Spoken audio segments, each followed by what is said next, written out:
Let there be light.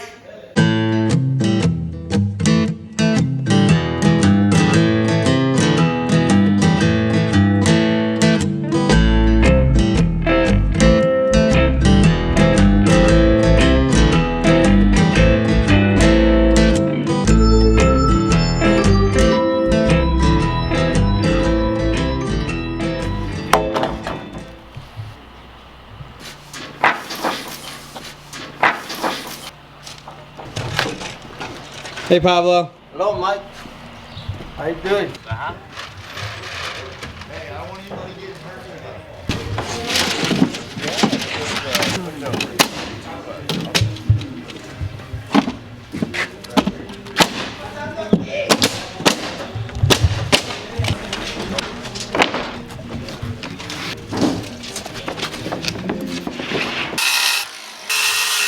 Oh, yes, ma'am.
Going on here today? Digging out the pipe to continue the French drain from the other side. So water will normally build up down here. So we have to provide a way for it to get out. So we put a pipe in down there and it slopes this way. Goes under the concrete through here, and we're going to turn it down the side of the house down there. And it's just to help any water get through so that we don't have water coming into the basement. Pretty much action. Pretty much killing it. Got all the Tyvek on, got it dried in, so we don't have to worry about anything getting wet or destroyed. And pretty much got all the walls done. Now it's gonna be starting on the electrical. I'm pretty sure all the electrical boxes are in. The main box, we just gotta wait to hook up the main power. And then we got another buddy coming, he's gonna knock out all the plumbing. So it's on the way. So another exciting thing, the elevator. He's gonna put in an elevator. It's like a vacuum elevator, like it's, you know, like at a teller, like at a bank where they have little suction things. It works kind of like that, but it's like a big glass tube. And we're gonna be removing the fridge and taking measurements, because in the place of the fridge is where the elevator is gonna go, or basically the lift. But yeah, stay tuned. I'm trying to get famous, man. Anyways, God, and I can't focus with all this racket. All right, so yeah, we can't find the matching tile for this. So with the extension that we added on over here with the garage and everything, and the extension of the porch, we're just gonna, you know, we made the foundation the same height as if we were to put tile on it, and the tile does not match.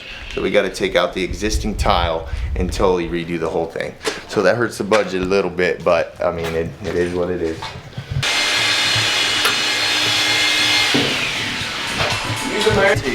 Yeah, but you remember, cut the top one off and then leave you to notch out. Yep. Perfect. Notch that out and it's gonna stay. Oh, okay. Right down in there. So, you So cut we need that part it's going off. to be offset. Yeah. Okay. So you're just gonna notch that out a little bit right there and you'll have a permanent pulley. But you know, it don't need to be that long. You can cut it off right here. I'll And then your measurement on the scaffolding, you can go even up to this bigger. So just, you know. Is that what you want, the bigger? Yeah, well, you want to be able to use it every level. Yeah. So I need to go here. I need to go here. I need to go here.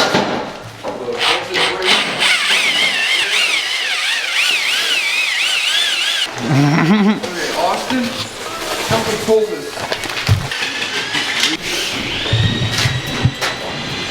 What's that for? That's gonna be the pulley system for we can travel mud up and down the stairs without carrying it. It is. That's all it took. See that? It'll hook on the scaffold and Good work, bro. yeah. Start it.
That's what dreams are made of right there. We've had this pipe uncovered for 10 days now.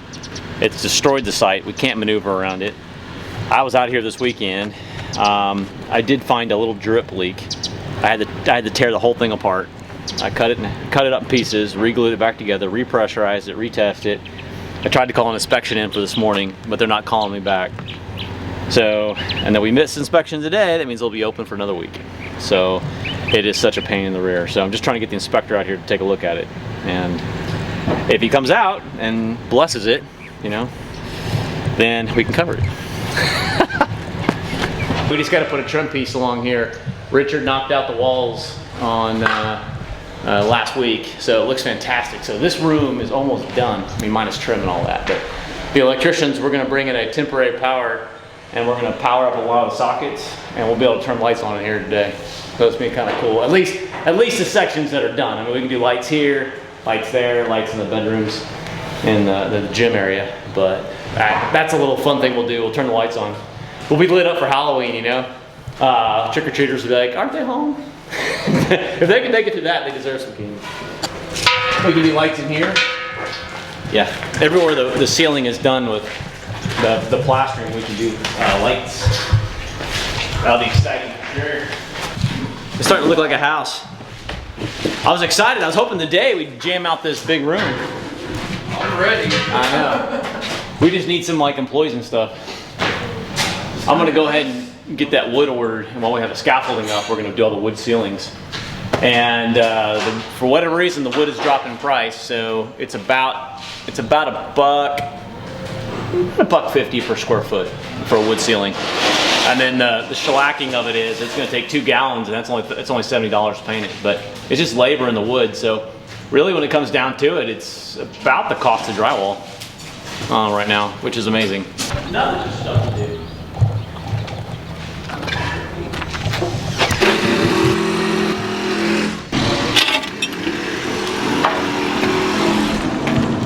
Yeah, it's not even set yet. We have one screw in there holding it. I was gonna say, get that back, take a measurement, for it Yeah. downward. Yeah, it's jammed in the slot here. It's really tight, and so we could. I mean, it's fine. It'll tilt backwards, but we do that, and then we can put the header in there and just kind of finish it up. Yeah. Yeah. And then the next thing I want to talk to you about is fireplace. Yep. So you see they put the wood up. Yep. What I'm thinking about doing is just putting a 6-inch wide or 8-inch wide OSB piece on the front of it, and then putting a 2x4 and ripping it down to whatever it needs to be. That's going to touch the granite, and I was just going to glue the 2x4 to the granite, like a liquid nail or. Well, I was looking at that because they got buckle joints on there. I told, what's his name, stagger another runner all the way up on that face, because all the joints, if that pulls away, every joint, it'll buckle. No, it has a chance of buckling, not that it will. But adding that 1.5 inches, they return, make a small return that goes to it, you should be able to wrap that to it. Pretty darn close if they fur it out. Well, what I don't remember my pen on me, but what I'm saying is, like, you look in the very face of it, you're looking at the granite. Yeah, where the metal's touching. Yeah. So if this is the face, let's just walk over there. You should be able to fur That's what I was saying right there. You something, put a board just like that. and then wrap the sheetrock tight to it. Well, I was saying I put a piece of OSB across it, You could and then that you got that, and then you sheetrock, and that just kind of gives it stability. And then, stick the bull nose on the, Yep. or do you want 90? I think we'll do bullnose. Bull nose, right up to the plastic. Then we'll have to MP1 caulk just to make sure that there's no separation. That's what it does. Effectively, just glue the 2x4 to the face of the granite where it's going to touch. Okay. And then OSB it all the way up, and then we just wrap it with Liquid drywall. nail. Okay. Or liquid nail would be fine. Yeah, but when it's on there, Well, it ain't coming off. I got it. Yeah. That's the point. yeah. I'm trying to keep the wrap of the plaster around it thin, so it's not such a deep inset. Again. So does it move a lot? Does it forget? Well, I would just think though it's a weak point though, you know, Sure. as far as I'm always an overbuilder. So, you know, staggering joints to ensure that nothing buckles under here. I was thinking by putting an OSB piece over it, that kind of tied it all together. Yeah, or real plywood. Just, you know, it's your project. You can do what you want. I'm just, once you take off these braces, I wonder how, like you said, how strong it is. Yeah. How many bags do you think it'll take to do each side, weight-wise? Oh, Bag well, or we're two? dispersing. I'd say 5 on each side if I wanted to overkill it. This was an accident, right, Richard? You didn't mean to do this? Man, who broke Oh. So this was laying like this Saturday. So somebody either on purpose went like, looks like somebody went like that. Yeah. That is you can tell it hit right there. That was a heavy hit. Now I'm trying to determine, did it somehow fall? Because if it were to fall, right, would it end up over here? I don't think so. I think if it fell, it'd be still sticking into it. It's a double hit right there. You can see exactly where it went like this. I was thinking, could it be up here? Could it have fallen through and then fell over?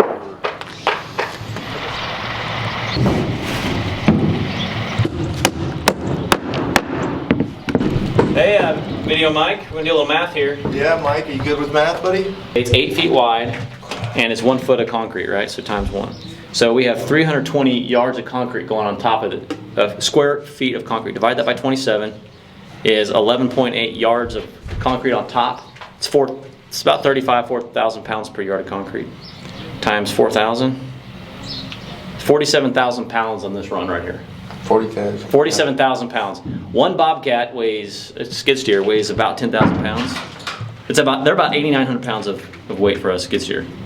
We have 5.3 Bobcats, skid steers, sitting on this road. Let's go look in the other room here.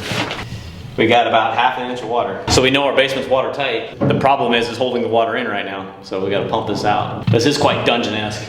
Our guys are smart because they knew they had to support the ceiling, and they already brought the wood down. 100,000 pounds is going on this. 150,000 pounds just on this section. This right here is strong as it is. If you can lift this up 1/4 inch, that'll pre-stress the beam, and that'll help when we pull them out. The beam down the middle here, every 4 feet for the post. Same dealio right here, the way they did this. Pull these off, and if you run some every 4 feet, pretty much along the joint here. Yeah. If you just run to the ground, that'll hold just great. Right. You're sick in my stomach. We just put another one of these. Yeah. Yeah, that would save a lot of time, dude, and a lot of crap. Well, how long does this take to take off, Robert? Yeah, we can take it all right away. Okay, cool. It's just, They come off pretty fast once you start knocking these things off. Yeah, we can take them off. Man. Big thing is we gotta get the water out of here, and I'll get the pump. Yeah. And probably a squeegee, and put the pump in the corner, just keep pushing the water towards it. Okay. Alex is like, hey, hire me for your next job. Yeah. Well, the goal is we have so many foundations that we don't have enough concrete crews. All right. Oh man. So they got a nice compaction going. They wet it down and they compact the material. I'm out of the dungeon. And then you guys got concrete coming at noon for the beams here. This is really cleaned up. Told you, bro. I got it done. And look at the porch. Oh wow. Okay.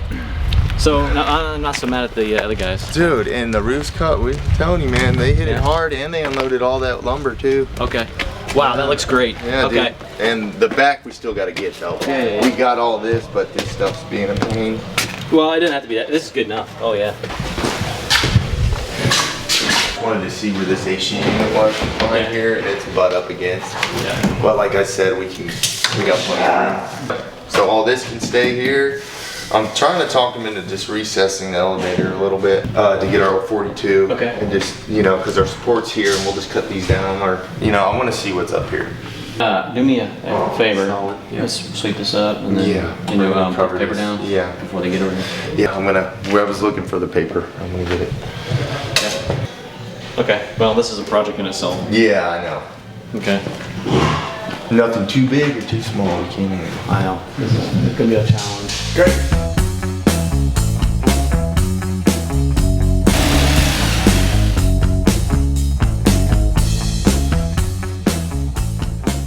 One, two, three. Three here. Okay. Yeah. So they'll knock out the electrical this week. We'll get HVAC coming and then plumbing probably next week. Oh yeah, shoot me the. Yeah. I love how they level everything. Yeah, dude. It's well, you have to. I don't label it. No, you're just like, follow that one. Pull on this wire. Pull on this one. All right. All right. Good work, guys. It's fantastic. Yeah, and you're done.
There you go.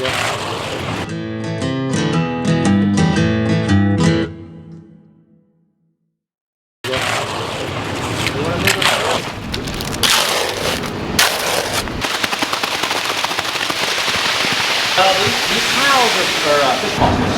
They're fish. They're limestone.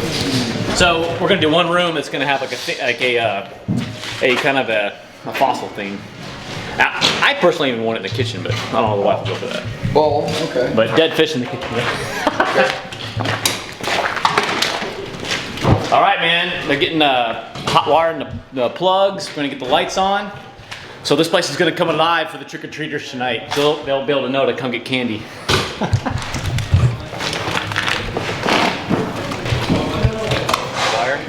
So like I said, this is gonna be a little ghetto. We're gonna take this 10-2 wire, which holds 30 amps. We're gonna hot wire it into that circuit and run it over to the house.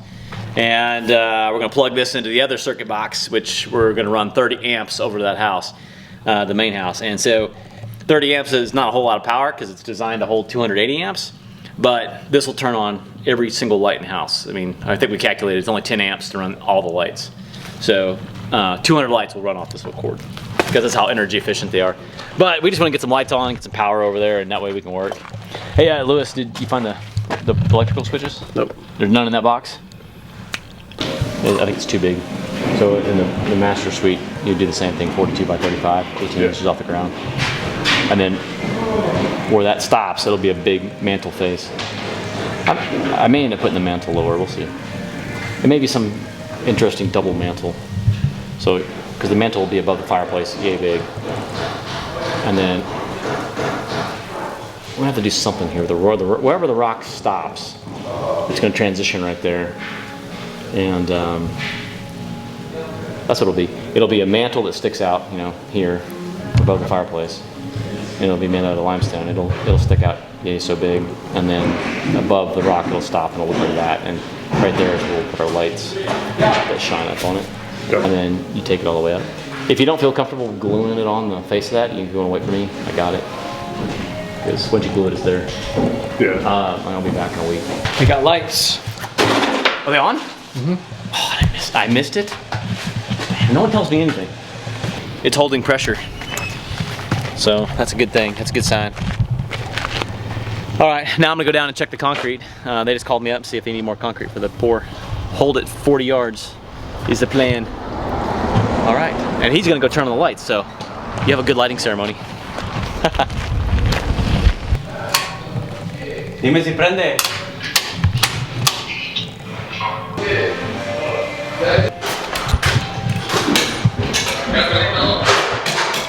No prende.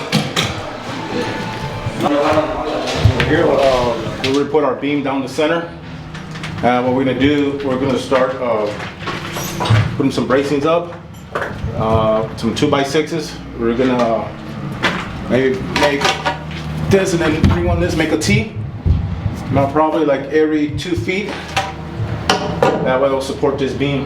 And then what we got here, we put some 2x4s right here, 2 of them, to support that beam going all the way across. That way it supports these boards going this way. So once we're done, this is going to hold a massive amount of weight. So, and we still got to go into the other room over there and do what we did here in that other room. So there's still a lot of work to be done by the 15th.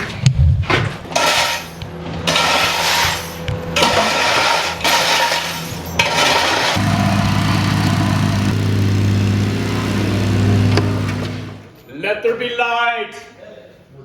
Awesome. Oh yeah, it is off.